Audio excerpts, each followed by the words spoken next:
degradasi di hepar, dia akan bergentayangan, akan menyebabkan insulin resisten karena insulinnya terlalu bergentayangan. Dan ini bahaya banget juga karena insulin resisten itu akan menyebabkan juga gulanya berlebihan. Dan kemudian dia akan mengaktifasi karena insulin reseptor itu nanti akan berikatan dengan insulin reseptor substrat 2 bukan di insulin reseptor substrat 1, maka dia justru akan menyebabkan reaksi yang sangat hebat, yaitu pembentukan dari berbagai pembuluh darah dan sebagainya yang akan membebani lagi hepar dan sebagainya. Itu di hepar.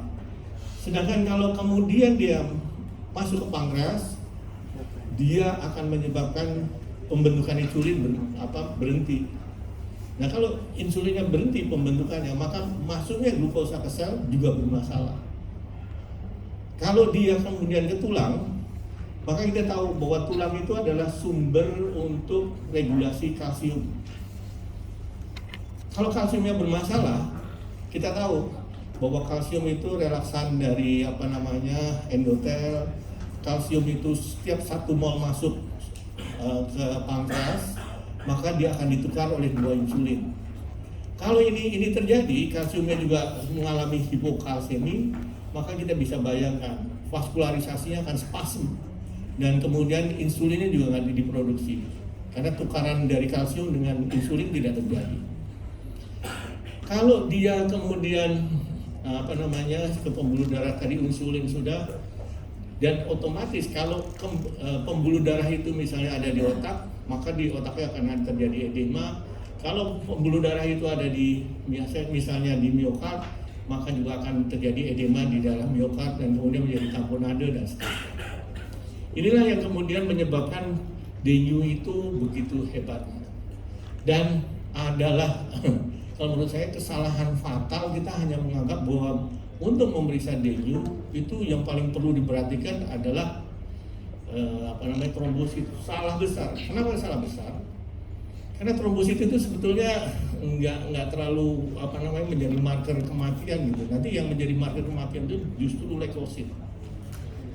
Begitu dengue itu menginfeksi, seperti saya katakan tadi, dia akan menginfeksi dendritic cell.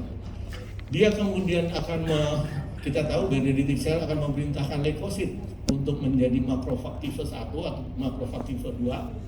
Kalau ini tidak berjalan, maka akan ada defisiensi. Dan yang kedua adalah kalau endotelnya terjadi kerusakan, ada disruption, glikokaliksnya lisis karena reaksi komplement yang terjadi, maka akan terjadi ekstravasasi dan otomatis leukosit akan menempel di endotel tersebut bersamaan dengan kemudian karena dia akan mengaktifkan ICAM, VCAM dan sebagainya, kemudian akan menempel juga trombosit. Pada saat itulah yang pertama kali terjadi kekurangan adalah leukosit, yang kemudian ini juga akan disertai dengan trombosit. Jadi kita asal tahu yang patogenesis ini, maka bisa sebetulnya menterapi demam berdarah ini dengan sebaik-baiknya. Kemudian di hepar tadi, otomatis kita harus memeriksa GOT-GPT-nya. Apakah GOT-GPT-nya naik? Biasanya kalau pasiennya betul-betul kena dengue, itu GOT-GPT pasti naik. Bahkan kalau dia sampai trombositnya di bawah 100.000, GOT-GPT-nya bisa 1.000, 2.000, bahkan kalau sudah sampai 5.000 biasanya sulit tertolong. Yang berikut, karena hepar itu sudah mulai GOT-GPT juga meningkat, maka tadi produk homeostasis terhadap glukosa terganggu, bisa hipoglikemi, hiperglikemi. Banyak pasien dengue yang meninggal karena terjadi hipoglikemi tidak diterapi. Malah terapinya sederhana, karena tadi cuma memperbaiki glukosa. Nah, kalau semua itu diperiksa, jadi mulai dari GOT, GPT, kemudian DPL itu diperiksa, trombosit, leukosit dan sebagainya, maka kita sebetulnya bisa mengelola dengue ini tidak kalah dengan penyakit dalam gitu. Tapi sayangnya kan kita terjebak dengan trombosit terus. Slide berikut. Ini bagaimana di sebelah kanan itu ada grafik yang menunjukkan bagaimana hubungan NS1 dengan juga jumlah viral load-nya. Sedangkan di sebelah kiri ini bagaimana menunjukkan bagaimana virus ini kemudian terutama NS1 itu akan merusak di kekalis sehingga akan terjadi plasma leakage yang kemudian akan menyebabkan aktivasi dari endotel untuk mengeluarkan VCAM, ICAM dan sebagainya yang kemudian akan menyebabkan pembentukan trombus dan sebagainya yang kemudian akan menurunkan leukosit, menurunkan juga trombosit. Slide berikut.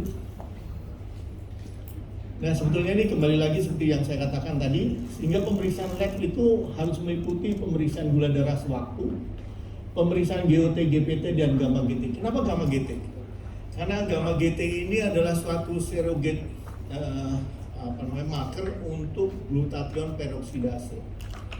Jadi artinya kalau gamma GT itu normalnya 39, kemudian dia naik sampai 100, artinya dia sudah sangat defisiensi terhadap glutathione peroksidase.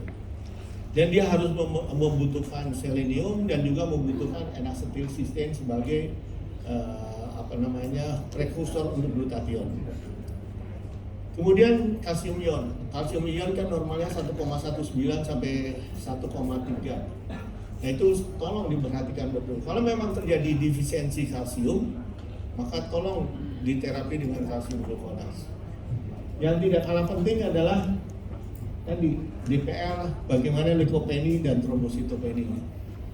Karena ini akan menunjukkan seberapa. Sebetulnya ada marker lagi yang juga cukup penting adalah bagaimana mengkorelasi antara leukosit dengan monosit. Pada saat monosit yang tinggi meningkat gitu, misalnya normalnya jadi 9, dia meningkat jadi 20, tapi leukositnya ambruk tinggal 2000 gitu, artinya itu leukosit sudah tidak mampu lagi men-shifting antivirusnya, meningkatkan jumlah monositnya. Pada saat itulah akan terjadi perdarahan yang cukup hebat. Slide berikut. Kemudian WHO melakukan revisi tentang kriteria dengue ini. Tapi sebetulnya ini penting-penting enggak ya, kalau menurut saya kalau dengue itu memang harus lebih banyak bermain laboratorium, karena kalau gejala ini bisa ada, bisa juga enggak, dan sangat tumbang tindih. Ada penyakit dengue yang tanpa warning sign, itu misalnya di daerah yang endemik, kemudian ada demam, kemudian ada cuma mual muntah dan sebagainya. Ada yang dengan warning sign, mulai dari perut, terus kemudian ada edema, terus kemudian mulai ada mucosal bleeding, jadi BAB-nya berdarah atau dari gusinya dan sebagainya. Atau yang ada severe dengue. Severe dengue itu mulai dari DSS, shock dengue itu, kemudian kalau tanda laboratoriumnya itu adalah kalau dijumpai GOT dan GBT lebih dari 1000, itu salah satu yang menunjukkan severe dengue yang seperti saya katakan tadi. Slide berikut. Ini